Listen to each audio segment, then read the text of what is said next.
Hello beautiful soul! Welcome back to my channel. This is my channel from Japan, Kabayan. Cancer, this reading is for you, July 2026. Maraming salamat muna sa mga subscriber, new subscriber, cross-watcher, at sa mga bagong pasok dyan. Welcome na welcome kayo sa bahay ni Ate Aimee. Salamat din sa nakatabanan po sa inyong mga comments. At sa mga nagpa-personal reading, marami pong salamat. Kung gusto mo ng personal reading at energy mo lang ang gusto mong makuha, para sa details is talagay ko dyan sa screen, sa video, yung aking FB. Paki-text na lang ako sa messenger. Paki-check mabuti para hindi rin kayo ma-scam kasi may nanggagaya sa akin. General reading, energy reading tayo. Ilan na ba? 1, 2, 3, 4, 5, 6. Susobra. Okay, we have a March. Pagdating sa March, baka may kakilala ka na March ang kaarawan, ano? Pwede rin din sa 3 minutes, 3 hours, 3 days, 3 weeks, or 3 months. July, August, September, or October, maybe, ano, sa iba. Or weeks man siya. Pwede na doon sa point na yon, or days. May mga pinagdadaan, or maybe in the past March, pwedeng na doon sa point na yon. May mga or sa next March ng year, sa next year. May mga kalungkutan, medyo worrying, lungkot, hignapis na sitwasyon ako na nakikita sa iba sa inyo. Medyo low yung energy or maglo-low yung energy mo this time sa iba sa inyo. Siguro mag-isolate ka lang o mga bagay ka talaga naiisipin. Pwedeng na doon sa point na yon. And then also is we have the heart. You will be playing a different role. Andito si Sun, but still nandun yung point na there's a hope. May success naman din sa nakita ko dito. Dito sa sitwasyon, with comes sa different role, siguro may mga bagay ka na itatry. Pwedeng na doon sa point ngayon, may mga bagay ka na susubukan, may mga bagay ka na babaguhin. Pwedeng na doon sa point na yon, or magkakaroon ka ng twisting situation kung saan aspeto ng buhay mo yan, pwedeng sa opportunity mo, sa mga strategy mo, sa mga plano mo, sa trabaho mo, sa mga gusto mong gawin sa buhay, pwedeng na doon sa point na yon. But still, congratulations kasi meron kang 4-leaf clover. Yang great and good fortune is coming sa iyo. Kaya kung ano man ito, kasi you have the sun then and the hat, tsaka ito si clover, ibig sabihin, merong opportunity or may mga successful happen or good fortune na parating sa iyo or makakamit mo ito. Congratulations. Kaya huwag ka masyado mag-overthink. Baka rin kasi ito is self-delusion, di ba? Pwedeng nahato sa point na yun, mali, akala mo lang, ganyan, yung sa iba sa inyo. And, syempre, we have the table, hard work ahead. Ibig sabihin, pagdating dito sa dalawa na ito, merong naghihintay na magbibigay ka ng effort and hard work mo talaga. Or, handun yung point na may mga aasikasuhin kang bagay o sitwasyon this time by this July na doon may mga naghihintay na trabaho or tatrabahuhin or i-develop or sa iba is mamasterin mga ganong sitwasyon sa iba sa inyo. And you need to depend yourself. Ito is a warning to. Ang nakita ko dito, this is also a warning. What comes to depend yourself, siguro sa sarili mo, always try to control and balance. Pwedeng na doon sa point ngayon, may mga darating na challenge. Kaya handun din yung point of depend yourself. Pwede may mga away, galit, hindi pagkakaintindihan, lungkot, or mga sakit, di ba? Mga lagnat, sipon, mga basic. Masakit yung lalamunan, yung throat, thyroid, kung ano man yan, inuubo, atching, ayan. And you need, handito yung shield, sa iba sa inyo. Or kung may mga sitwasyon na alam mo na sa tama ka, why not, diba? Nandun sa point na yun. May mga challenge na darating sa iba sa inyo, kaya pinag-iingat ka or pinaghahanda ka. Depression, anxiety, worrying that someone is against you. Si Vulture kasi medyo masama itong ibon na to. Di ba? Parang sila yung pagkay sa mga cartoons, di ba? Sila yung yung masamang ibon, di ba? Na may masamang pakay, kumbaga na doon sa point na yun. Kaya handito rin si Shield. Ibig sabihin sa iba sa inyo is there is someone na maaring galit sa'yo, ayaw sa'yo, or pwedeng itong taon na to is gusto kanya saktan, o pwedeng sa iba sa inyo, di sa palipad hangin, mga dark thought, wag naman po sana kasi medyo matigas itong si Shield. Ibig sabihin sa iba sa inyo, Maybe this a black magic sa iba, mga ganong sitwasyon. Kasi andito rin kasi si Axe. Tingnan mo ha. Diba? Kung sa iba sa inyo, baka this your third party or mga tao naggalit o ayaw sa inyo. Pero sana huwag ikaw ang gagawa nito ha, kasi pwedeng ito mag-boomerang sa iyo. Kaya ingat na lang din kayo sa iba sa inyo. Sabihin may gumagawa or may nagnanais ng hindi maganda pagdating sa iyo. Sa iba naman sa inyo, when it comes dito, is yun nga, maaaring pa yung mga pagdadaanan kayo na depression or anxiety this July. Pwedeng na-stress ka na ngayon, di ba? O pwedeng na-depress ka na ngayon kasi ganito, kasi ganyan, ganyan. Kung ano man yang nasa isip mo. Yan. Sa iba sa inyo, handun yung point na medyo kalma ka na lang, ano, siguro maging kalma ka or wag lang din patulero, mga ganyan. Wag din mag-overthink, ano. You're on the right path regarding some aspect of your life. O, so, andito na naman si Sun. Lumabas na naman si Sun. Andito yung ito problema yan Yan. Also, di sa virus iba din yung baka magkaroon ng disease, virus, sakit, nga ingat kayo. And then also, is obstacle kasi to in the sun, focus to your target. No? Focus ka lang sa target mo. But still, nasa tamang action and movement ka naman sa iba sa inyo. Yan ang sinasabi dito. Or you need to focus to your target sa iba sa inyo. And disappointment in a friend or a lover. When it comes to disappointment, kasi this a rose, di ba may mga tinik siya, pwede mga pananalita, no? Or pwedeng yung mga hindi pagkakaunawaan. Friends or lovers man yan. Friends or lovers, kasi mga taong mahal mo sa buhay, malalapit sa'yo, ganyan, ipasok mo yan, magkakaroon din ng mga disappointment. Siyempre, ipasok mo rin yung sarili mo when it comes sa'yo. Disappointment kasi siguro doon yung point na magbibigay o bibigyan mo ng effort and hard work yung isang bagay, pero medyo mahihirapan ka, medyo madadi-disappoint ka. Diba? Nagkakaroon ng delay, nagkakaroon ng pagpapaliban, o nagkakaroon ng mga kung ano man yan, mga delay situation na yan. Pwede natin sabihin, doon ka nagkakaroon ng disappointment. Pero alam mo, mangyayari siya kasi we have the fortune tsaka maraming sun din ang lumabas sa iyo, no? Yan, huwag ka lang din siguro mag-overthink sa iba, sa inyo. Well, kung ano man to, habaan mo lang din yung pasensya mo. Patient is needed. And pay attention to your finances. Pwedeng iba sa inyo, nagkakaroon kayo ng worrying or nagkakaroon kayo ng problema, mga financial problem, trabaho man yan, sa trabaho mo, may mga hardship na situation na pagdadaanan o pinagdadaanan, pwedeng nandun sa point, andun yung disappointment doon.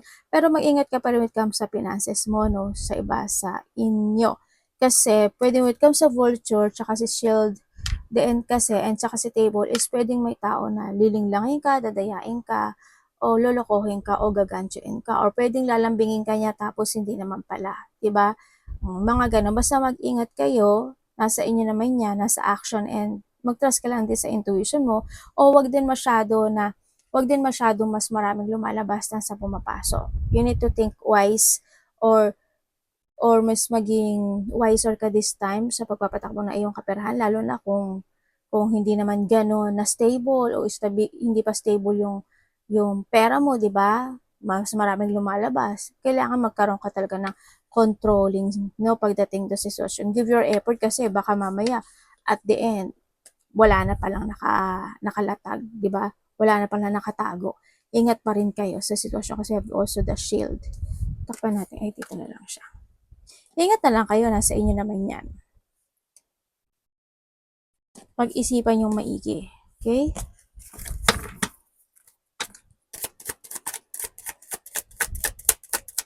Kaya din sa iba sa inyo is this time is may mga bagong trabaho, no? Yan, may mga bagong trabaho mangyayari or mga bagong pagkakaperahan, and magpapay attention ka na when it comes to your finances this time sa iba sa inyo. O kaya you have a targeting situation na yun yung makakatulong sa'yo for your success pagdating sa iyong kaperahan. Tignan natin ito sa mga araw. Diba? May clover ka. Kuha tayo ng 5 nito. Cancer, July. Cancer in July. Aba, ganda. Okay. Cancer, well, the family, magkakaroon ng mga bonding situation, ano, yan, maaari may mga makikita-kita, malalapit sa puso, or either your family, pwedeng nandun sa point na yon, mas magiging close, or magkakaroon mga getting together, reunion, mga ganyan. Also, andito rin yung point na sa bahay ka lang ba? Iba sa inyo, wala kang trabaho, sa bahay ka lang, holiday ka, resting time ka, or sa bahay yung trabaho mo, pwedeng nandun sa point na yon, di ba? Or maybe, nandun yung point din na may tao or may mga tao na they willing to support you pagdating sa iyo, lalo na yung kapamilya mo. Yan, may pagsuporta situation. Either hihingi ka ng suporta sa kanya or sila yung magsusuporta sa iyo, vice versa. Also, this a new beginning happen kasi we have also the death. Ibig sabihin, may new beginning happen sa buhay mo. May magtatapos na sa buhay mo. May mga hardship, difficulties happen na pwedeng magtapos, no? Congratulations kasi handito yung completion situation sa iba sa inyo. Kung titingnan ko, tulad kanina when it comes sa vulture, shield, and table, tulad nga ng sabi ko kanina, is may tao na pwedeng gusto niyang mawala ka, ma-misfortune ka, kuhanin ka na ni Lord, ganyan. Mawala ka sa paningin niya, or maybe this is you, pwedeng nahandol sa point na, no, yan. May tao talaga na may dark thought. Hoping hindi ikaw yung may dark thought or wag kang makikisaw-saw dun sa mga bagay o sitwasyon na yon. Kasi pwedeng masasama ka at matadamay ka syempre sa ginagawang kumunoy ni universe, diba? Kaya ingat na lang din kayo. And syempre, andito rin yung point na also there's a revert situation kasi we have the child, no? Kung there's at the beginning, there's a reverse situation, ibig sabihin may magiging magandang sitwasyon o resulta in some aspect of your life. Hando na yung patron, parenthood, siguro iba sa inyo is may ka-family member, pwedeng nandun sa point na yun, di ba? Pwedeng may mga mabubuntis or mga anak. Kung you have a pet, pwedeng na pet mo din yun. Yun nakikita ko sa iba sa inyo. O baka naman magnininong-ninang kayo o kaya sa iba sa inyo is kung may mga nawala kayong buhay na kamag-anak, pwedeng sila is this time is nagkaroon na sila ng panibagong buhay. Ano bang tawag doon? Nag-revert sila sa ibang katauhan na doon sa point na yon, no? And may mga joy o may mga ikasisiya situation, ano, by this July. Congratulations sa iba sa inyo na handun yung point of joy, feeling happy, fulfillment, and achievement this time. Pwede rin sa iba sa inyo is magkakaroon kayo ng mga union, reunion, interaction situation when it comes sa mga taong malalapit sa iyo, sa mga bagong tao man yan, sa nakikita ko sa iba sa inyo. Kasi iba dito may mga makikilala kayo o makakasalamuha na bagong tao sa iba. And then yung sa inyo, may mag-chill-chill, may mga isa-celebrate, malaki man yan o maliit, ganyan. May mga happy gathering situation, either sa fragrancy or married, na pag-uusapan, pupuntahan, mga celebration situation, o mag-chill-chill lang kayo ng mga mahal mo sa buhay, ng mga connected sa'yo, no? Pwedeng nahandoon sa point na yon. And also, we have the live and learn. Hando na yung point na ano ba kayo, may mga inaaral ka ba? Nag-aaral ka ba? May pinag-aaralan ka ba? No, iba sa inyo na doon ko sa iyo sa point. May mga training ako na nakikita sa iba sa inyo. Maybe there's a training situation. May mga papracticein ka ba? May training na magaganap ba sa iba sa inyo?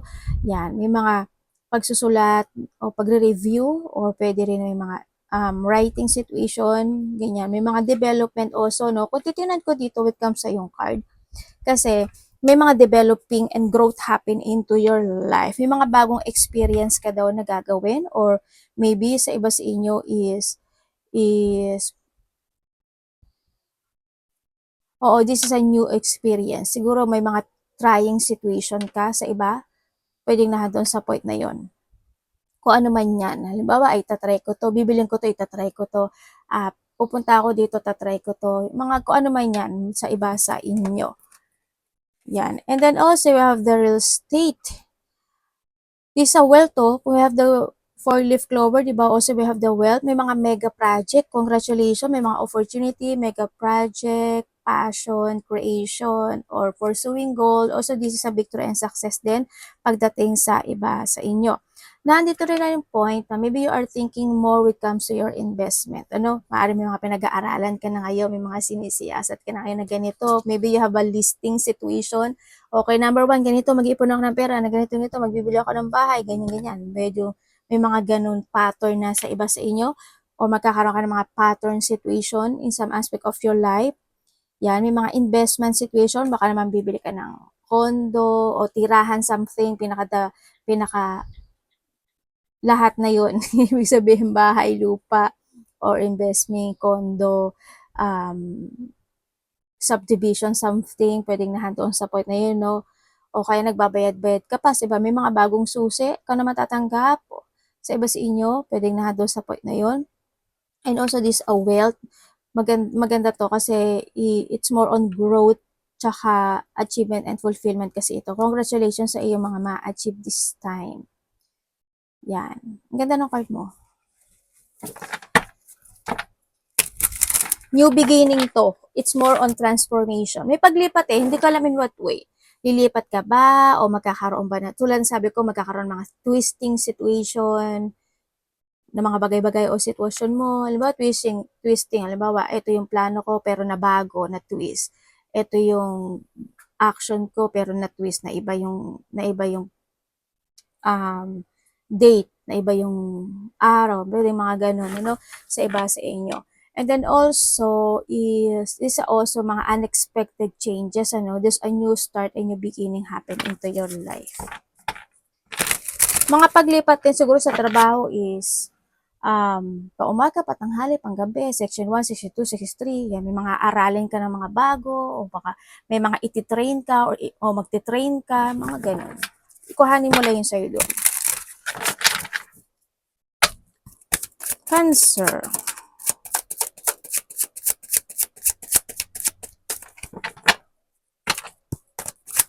Pwedeng yung iba sa inyo, you are more investing when it comes sa mga coffee shop, mga ganyan, sa mga food related, mga ganyan.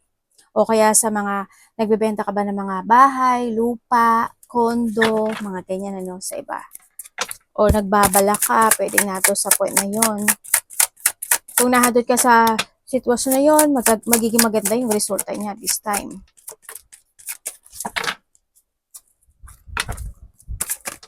May mga pagsasaayos, may mga aayusin ka raw. Hindi ko alam kung sa iba sa inyo, kung sa inyo. Pero may mga pagsasaayos o isasaayos na sitwasyon ang iba sa inyo. Meron kang 7, Libra, 8, Sagittarius, and 3, Aquarius, and 7, Gemini. Okay, wow, we have a microphone. Okay, makaka-receive ka daw ng news. No, may mga news o may makikipag-communicate sa'yo or yung maybe you speaking out, may mga mag-speak out ka, pwede na hando sa point ngayon. Yan, may mga sitwasyon na may mga event no, ako nakikita sa inyo. And then, communication is coming.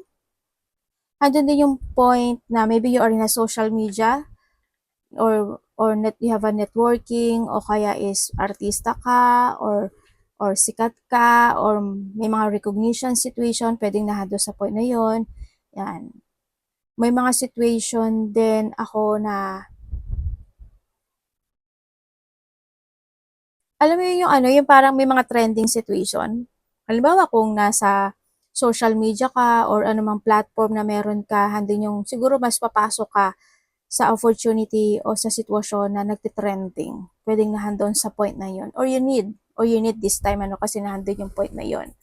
Kung sa aspeto ng buhay. Ba, sa trabaho, ano ba yung trending ngayon? Hindi ko na kasi alam trending ngayon sa Pilipinas Ganyan, ano ba yung hayatero ngayon? Ano ba yung mas good ngayon? Mga ganun. Siguro may mga ganun kang bagay na sitwasyon na papasukan or mapapasok ka dun sa sitwasyon na yon. Iba dito may mga pagpa-public speaking or mga pupuntahan ka na may mga ganung situation. Yan.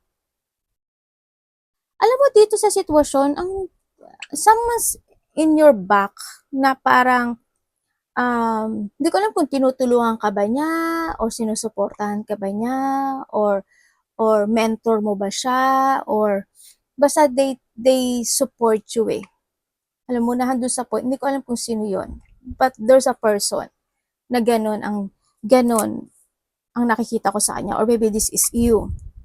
No? O naka-bike ba kayo? Or maybe na doon sa, sorry yan, ano yung throat ko. Halimbawa, nahandun kayo sa mga ano ba yung mga Uber? Uber ba yun?